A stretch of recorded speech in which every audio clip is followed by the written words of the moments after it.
Lie bomb. Bring it on, bitch. Darling, you have no idea what's possible. These are the top 25 hottest movie villains of all time.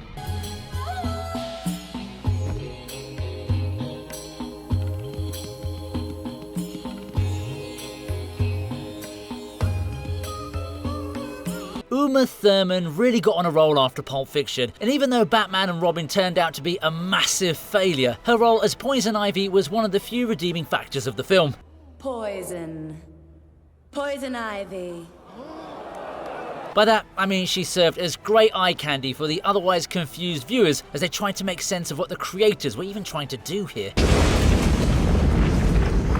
Right from when she transforms to everything she does after that, Poison Ivy presents herself as a desirable character, even though we all know getting involved with her is going to mean curtains for us. Alright now, trivia time. Which other actress from this movie found herself in a recurring role on the most popular sitcom of the 90s, Friends? Let me know in the comments.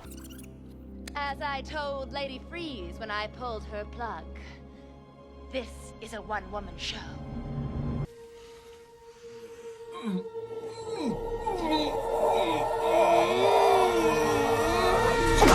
It's almost criminal to have Natasha Henstridge this early on in this list, but to be honest with you, her actual monster form isn't that appealing to watch. Plus, she's more of a victim in this movie based on her backstory. She does eventually become a villain, which is why she ends up finding a place here, but yeah, I have to make sure I'm balancing the scales while making this list. But I think we can all be very sure about the fact that the only reason this movie made over $100 million at the box office is because Sil and her rather, spicy scenes, if you like. She totally got into a role and managed to charm all the men out there with her performance. I mean, film bros were ready to meet their end as long as they got a chance to be chosen by Sil for her reproduction plan. Yeah, I'm not even exaggerating. Let go, you motherfucker. I got you.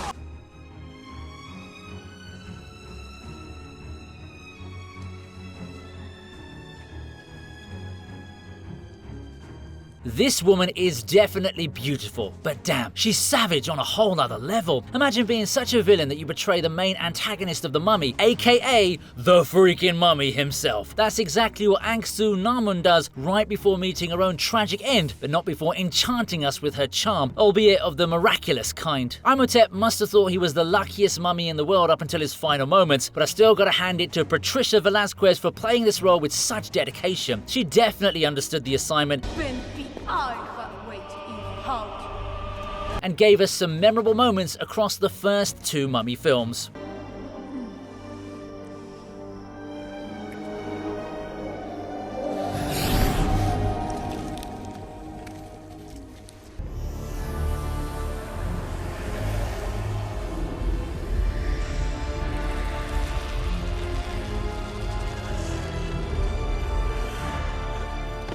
Charlize Theron will make it to any list all by herself, but because I gotta honour the premise of female villains in movies, here she is as Queen Ravena from Snow White and the Huntsman. Though, I don't know what the big idea is when it comes to casting Snow White and her evil stepmother. Like, in which universe would Gal Gadot be jealous of Rachel Zegler? I mean, that's a different film, but the same logic applies here with Charlize Theron and Kristen Stewart. Although I'll say that they're somewhat more evenly matched than the previous comparison. Damn, I'm actually being pretty mean here, but as you know, I'm something of a villain myself. I'm something of a scientist myself.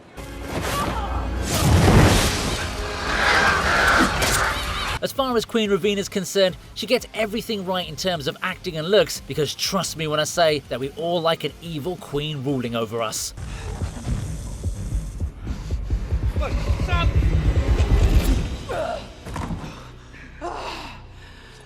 Leave him. Don't you get it? You're just a toy, Sebastian. A little toy I like to play with. This one's shady beyond standard comprehension, but I guess that's what you should expect from a movie called Cruel Intentions. Now, I want to make it clear that I intentionally didn't include Cruel Intentions 2 here because that movie just sucked. Why not? And Amy Adams really couldn't replicate what Sarah Michelle Gellar did as Kathryn Murtel. Sure, she's pretty, but she's not desirable in this role the same way Gellar is in the OG flick. Man, I know that Kathryn's supposed to be a naughty stepsister here, but damn, you gotta hold off on those Alabama vibes. Everything about her bet with Sebastian was just plain wrong, and the fact that she maintains this good girl persona as a facade to mask her otherwise dubious character only further cemented her as a manipulative seductress. Thank God Sarah Michelle Gellar went on to play Daphne in Scooby-Doo later on. She totally needed a more wholesome character to undo Kathryn's work. Boldly go where no man has gone before. Lie bomb. Bring it on, bitch. Demi Moore is gaining a lot of praise for her role in The Substance, as she rightfully should, but she wasn't exactly a villain in that movie, so I'll have to go with Madison Lee from Charlie's Angels Full Throttle instead. What makes her more intriguing is the fact that she was a former angel before turning over to the dark side because she didn't want a man bossing her around. I mean, I get that we're trying to be more liberal towards women, but maybe selling sensitive information to crime rings isn't the best way to get back at the patriarchy, is it? You know, I never really got that whole partner thing. Anyway, it's not Madison's motivations that matter to me, it's her beauty. And Demi Moore has it all sorted out in that department. With looks that can literally kill and high intelligence that makes her a considerable opponent, I was great. Madison Lee has pretty much ticked off all the boxes required to make it to this list.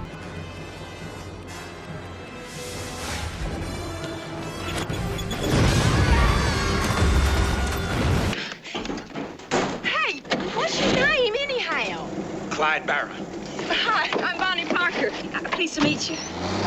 Bonnie and Clyde might be a movie, but it's based on a real-life couple that wreaked havoc everywhere they went. My focus is on Bonnie Parker, who was played by the exemplary Faye Dunaway, for whom any compliment would fall flat. She got this role over the likes of actresses such as Jane Fonda and Anne Margaret, so there were some pretty high expectations. However, she aced them all with ease and cemented her place in cinema history with this role. The movie was controversial for the graphic violence in it, which was a big deal back in 1967, but Dunaway managed to pull through all of it and give us a mesmerizing performance. Bonnie Parker isn't an angel by any means, but she still had the men of her time going crazy for her, which I once again state is a very big deal because the 60s were nowhere near as liberal as the 2020s. Hey, slow down. Take it easy. My only issue is that Bonnie isn't single in the movie, but that would have defeated the whole purpose of the plot, right? I'm going to work anyway. You going to work, huh? Yeah, What kind of work you do? none of your business. So simple. Even a blind man could see it. Ugh. Now you remind me of Dad. Evil comes in all shapes, sizes, and beauties. I've constantly mentioned that I'm a bit weird for liking Hela a bit too much, but you know what? No more hiding. I'm proud to admit that I'm a simp for evil goddesses. Odin's firstborn, the rightful heir, the savior of Asgard. And you're nothing. Who look like they should be ruining my life instead. Yes, I know Cate Blanchett is like 55 years old, but who cares? Her performance as Hela in Thor Ragnarok won a lot of guys over simply because of her aura. Darling, you have no idea what's possible. This is the goddess of death, and yet somehow you feel like you must get closer to her, almost as if she's pulling you towards your doom. And personally, I wouldn't mind it at all. Thank God Thor's her brother, because I wouldn't want to be competing against the god of thunder to win Hela's hand. Of course, the comics do state that Thanos had a massive crush on Hela, so maybe I should sit this one out in the interest of safety. No one's going anywhere. I'll get that sword, even if I have to kill every single one of them to do it. What are you thinking? How are you feeling? Okay, so now we've got ourselves a serious contender in terms of the fact that her acting overshadowed her looks. Rosamund Pike is a very attractive woman by any standard, so having her as the protagonist and antagonist of Gone Girl was a brilliant idea from David Fincher. Of course, the movie was a masterpiece which won hearts everywhere, but a decent chunk of that has to do with Pike's performance as Amy Dunne. This is a scary woman from whom you need to be at least 50 meters away if you want to live a peaceful life. However, the way she looks into the camera and the way she presents herself as this innocent victim of adultery and abuse totally takes you over, as you can't help but sympathize with her striking good looks and tragic condition. Yeah, we know you're pretty, but heck, you're a freaking psycho beyond compare. And of all people, she'd chosen Ben Affleck as her target. Bro's already got enough on his hands. Haven't you seen the memes? We're so cute. I want to punch us in the face. That's pretty great. I mean, that is pretty great. You think you can break me?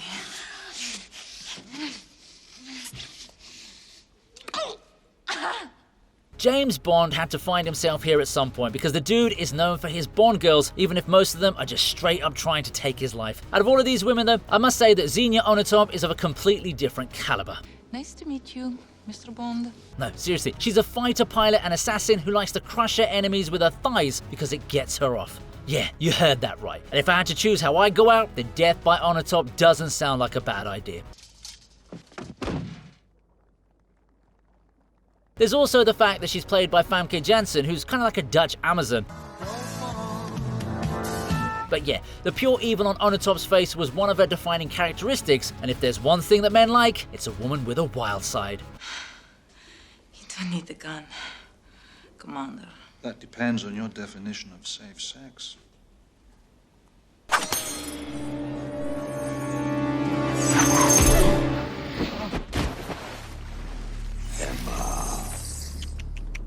We don't harm our own kind.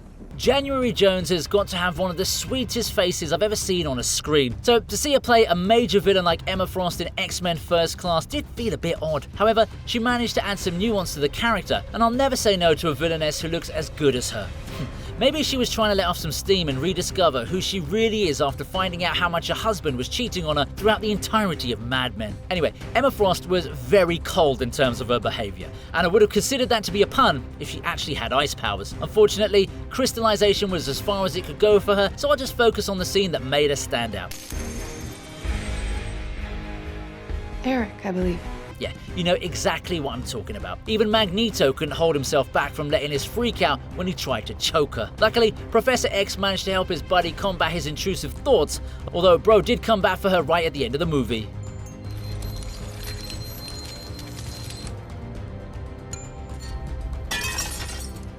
Excellent question.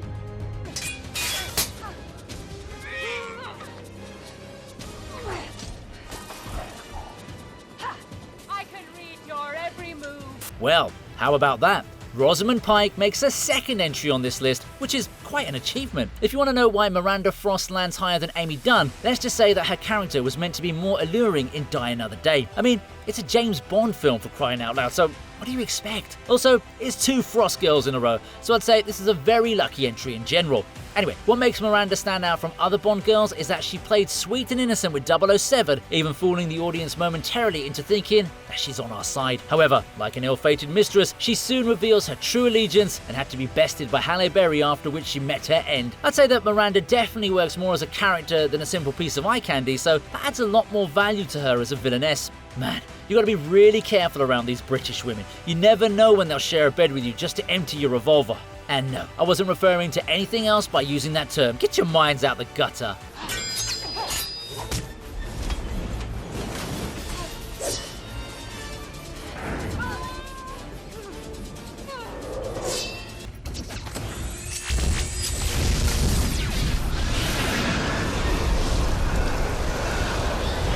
The world is supposed to be taken over by AI and robots soon, as per the predictions of several naysayers, but if these robots can look as good as TX from Terminator 3, then I'll willingly surrender without even a shred of resistance. To call Kristanna Loken beautiful would be a severe understatement, which is why I strongly suggest you check her out outside of her role as the TX here.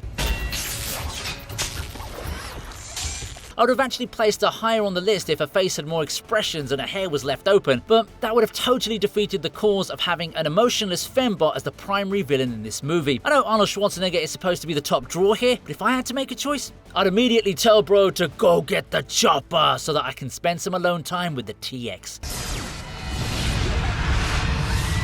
So, the robot version of the character was designed by the same company that worked on the OG Jurassic Park films, The Thing, Aliens, and even Iron Man. So yeah, we were always going to get top quality stuff. But of course, the reason this gynoid is even here in the first place is because she had an absolute stunner of Norwegian origin playing her.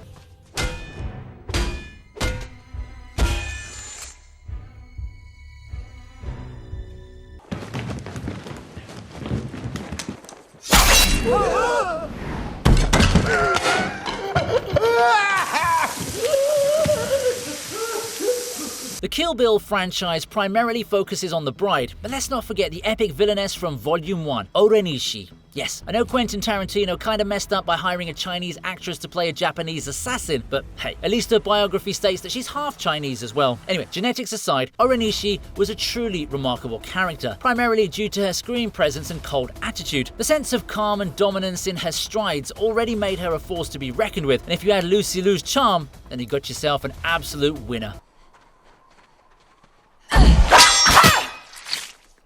It was a real shame for her to die at the hands of Beatrix, but that's usually what happens when you're a villain in a movie. What I will say though, is that O-Ren Ishii was good enough to make it to this list while wearing some of the classiest attire I'd seen in a Tarantino movie up to that point.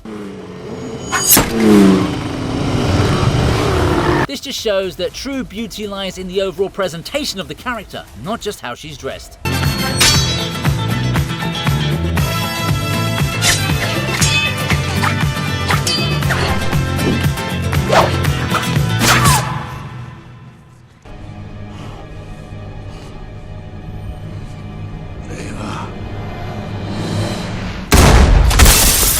There's something about a femme fatale that's just so irresistible, and Ava Lord from Sin City is probably one of the best examples to make my case. Eva Green has always been a peak actress, both in terms of looks as well as acting, so I'd say she was the perfect choice to play such a manipulative and intoxicating character. And I'm alone. Oh, please, Lieutenant. Ava Lord is known for her lies, which have made people like Manu treat her like a goddess, while also making people like Dwight call her words that just can't be said here. Even so, she's supposed to be Dwight's ex, so bro won either way. As far as the movie's concerned, it couldn't match up to the OG Sin City commercially or critically, so Ava was basically the only good thing coming from it. Her aura was simply something else, and with such an attractive presence... You're a warrior. A killer. You're everything I want out of a man. It was only obvious for her to utilize her strengths for her own personal gain. Right until the very end, Ava tried her best to manipulate Dwight, and even though our hero could see through her deception, I'd willingly take the L just so I could experience a temporary W. Yeah, this is exactly why Hollywood doesn't cast me in anything. I knew I could count on you. Sex always made you stupid, ready to believe anything. You've just made me a very rich woman. I fingered myself so hard to that Penn Badgley guy, I broke a nail. And it would have been the perfect job, if not for one evil, crazy DDS. One wouldn't normally associate Jennifer Aniston with a boss who'd inappropriately harass her employees at the workplace, but then we got Dr. Julia Harris, who was all kinds of shady with Dale, which I personally didn't understand. Heck, if you like goofy nerds like Charlie Day, then take me instead. I'm not gonna complain. Alright, on a serious note, workplace harassment isn't cool and should always be punished. But if I said that to Julia, I'm pretty sure she'd take that as a different meaning. I bet you're no shrimp in the cock department, huh, there, Dale? Okay, Julia, come on. What? I'm not even exaggerating when I say that Dr. Harris was a freak and a half spread across 2 whole movies. I'm sure Dale must have found it hard to work with someone constantly hitting on him, but he should have probably reached out to folks like yours truly to come to the office and counter his boss in ways that I just can't describe here. Now that I think about it, Jennifer Aniston's breakout role as Rachel from Friends also involved her doing shady things with her co-workers, so this shouldn't have come as too much of a surprise. Having said that, I just want to put it out in the universe that if Dr. Julia Harris is looking for a new subordinate, she should definitely know that I'm open to work, regardless of what my LinkedIn profile might state. Excavator? Okay, I became a dental assistant. It's basically the same thing, I just make a lot less money. Yes? We're so sorry to bother you, sir, but could you please tell us where the Gregory's live? This is the 3rd house we've tried. Looks like everyone's gone for the long weekend. Yeah, I know it's technically cheating to include 2 women in one entry, but if you think about it, Genesis and Belle are supposed to symbolize a common evil in modern society, so I can exploit that logic to place them here. In all honesty, I just wanted to include Ana de Armas somewhere on this list, so I figured my best bet would be 2015's Knock Knock. Can't hide from us.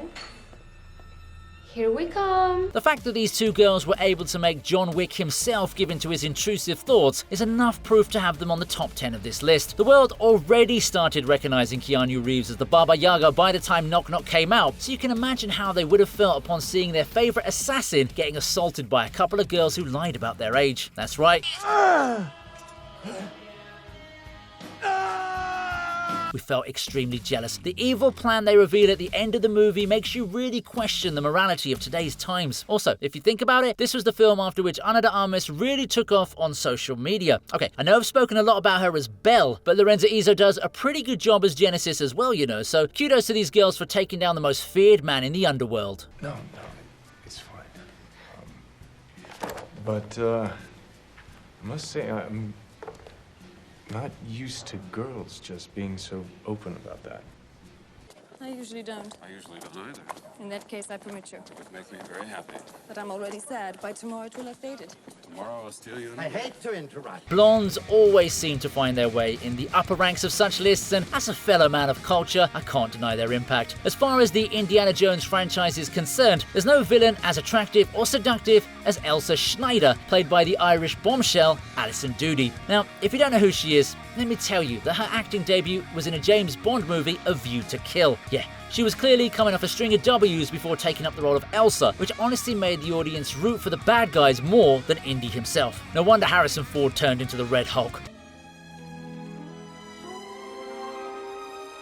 Anyway, what I'm trying to say is that Elsa's obsession with the Holy Grail became a secondary focus for most viewers as they were too busy being mesmerized by her beauty. Add the fact that she's supposed to be a former Olympic swimmer and you've got waifu material right there, as long as you don't reveal her true allegiance to your parents. It takes a lot to make people root for Hitler's followers, but if you can look that good, then you're bound to create your own fan following. How dare you kiss me?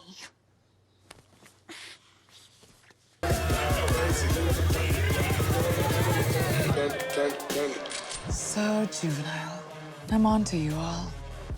Ladies and gentlemen, put your hands together for whatever that was.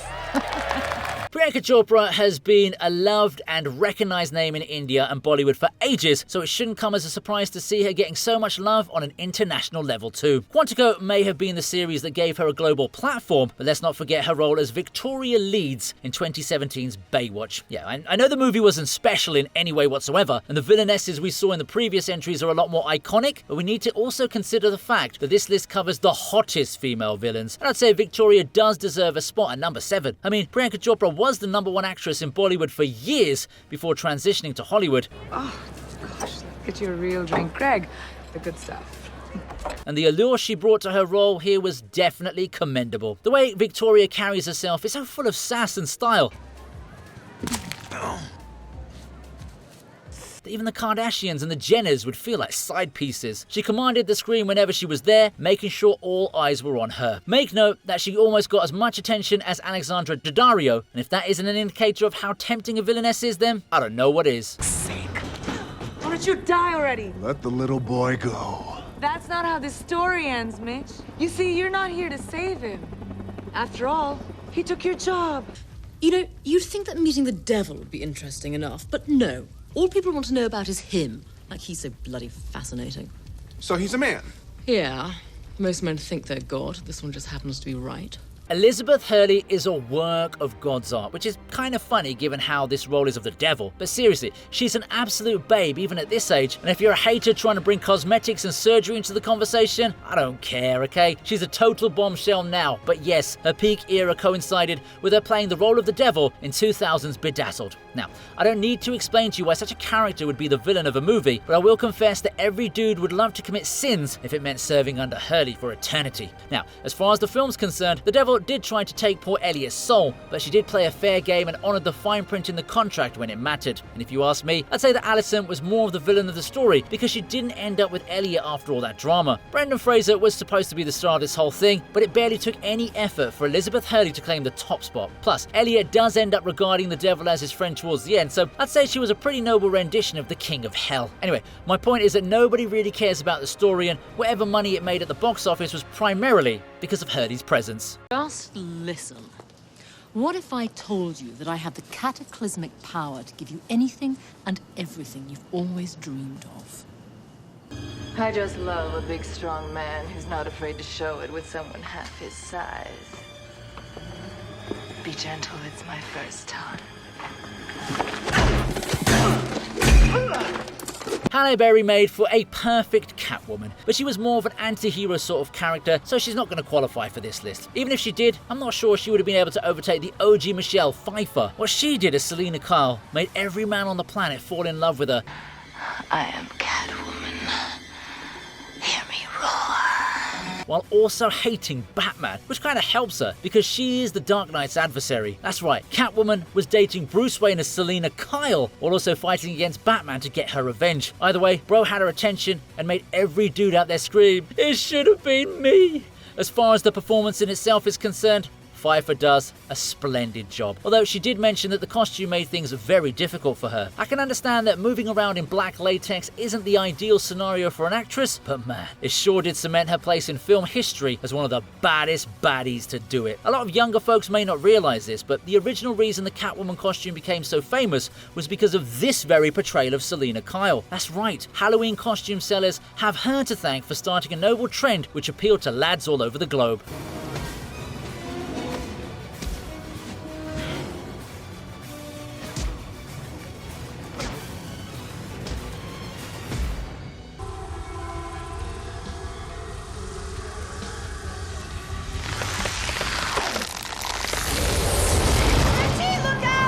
Salma Hayek is known for several reasons, as she's been an integral part of Hollywood right from the 90s. However, I think it's safe to say that her prime moment came in that famous scene in From Dusk Till Dawn. It's really hard to imagine how any man would have been able to keep his cool in that sort of situation, because Santanico was an absolute bombshell with an appeal.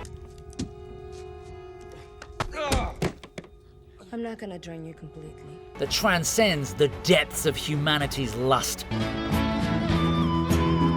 I mean, Quentin Tarantino literally wrote the script of this movie and wrote himself into it as the character who gets to suck on Salma Hayek's foot. Yes, okay, right, I've got to keep it PG-13 here, so let's just say that she totally nailed this role, even if it was more of a cameo than anything else. Also, to see such a babe transform into that hideous vampire creature right after was the literal manifestation of a dream turning into a nightmare.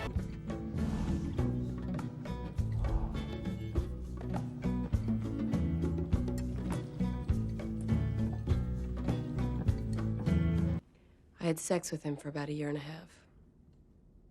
I liked having sex with him. He wasn't afraid of experimenting.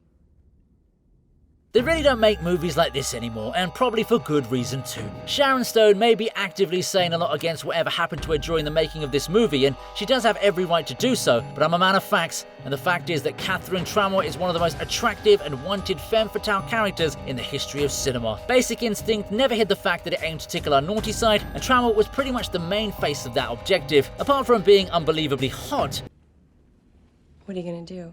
Charge me with smoking? she gave the world the interrogation scene, which not only blew every man's mind on the planet, but also inspired tons of parodies and homages across multiple media. Yes, it does, doesn't it? It's such a popular scene that it's still remembered vividly to this date, and a lot has to do with the confidence Sharon Stone portrayed while playing the character. Now, Paul Verhoeven has been known for doing questionable things, but he sure managed to make a classic moment here. And yes, the casting was definitely spot on, because even after all those parodies, I can safely say that none come remotely close to what Stone achieved.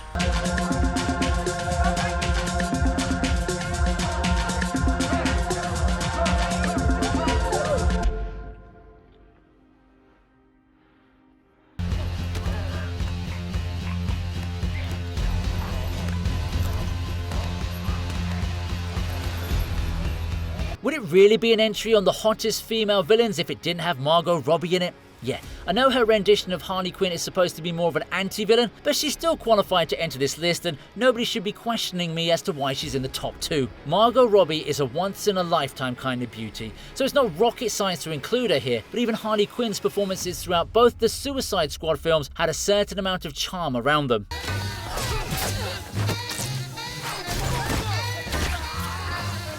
I mean, she's wearing questionable makeup and then going on random murder rampages, but even so, Harley Quinn is able to make the crowd fall in love with her because of how she carries herself. Yes, the moment of truth that did it for me personally was when she changed into a new outfit while all the other dudes were just standing there and watching. She may not have made too much of a fuss about it, but trust me when I say that everyone's intrusive thoughts were at their most active peaks during that day when they watched this scene. There's also the fact that men seem to like women with a crazy edge to them, yours truly included. Well, I'd say that's good enough for Miss Quinn, don't you think?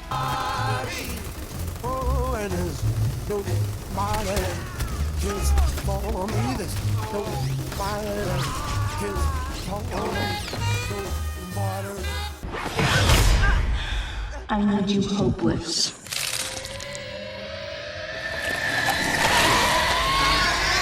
Nobody, I mean nobody, will ever match peak era Megan Fox. This is the same woman who had the entire world in a chokehold with her incomparable charm and gorgeousness, and for lots of teenage boys at the time, she was definitely the gold standard when it came to hotness. And yes, she also had a lot of women questioning their preferences at the time, so it's kind of a no debate sort of situation if anyone actually wants to challenge that statement. Enter 2009's Jennifer's Body, where she plays the titular character and made the concept of death via bombshell monster become part of every boy's checklist. I mean,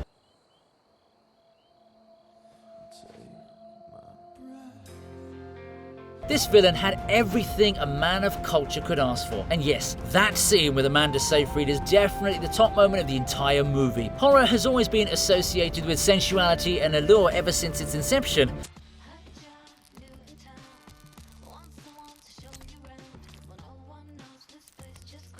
But Jennifer Check turned the heat up to the sun itself with her performance here. To be fair to the film as a whole, it wasn't really that bad actually, and it had some value to offer from an artistic perspective. However, when you've got Megan Fox stealing the headlines the way she did, you can't really complain about being overshadowed. Yes, Margot Robbie as Harley Quinn may have stuck longer with the audience, but we're considering hottest characters here, so Megan Fox takes the cake with relative ease. Anyway, Margot has a sweet and pretty face, so it would be unfair to compare her on these metrics. To eat your soul and shit.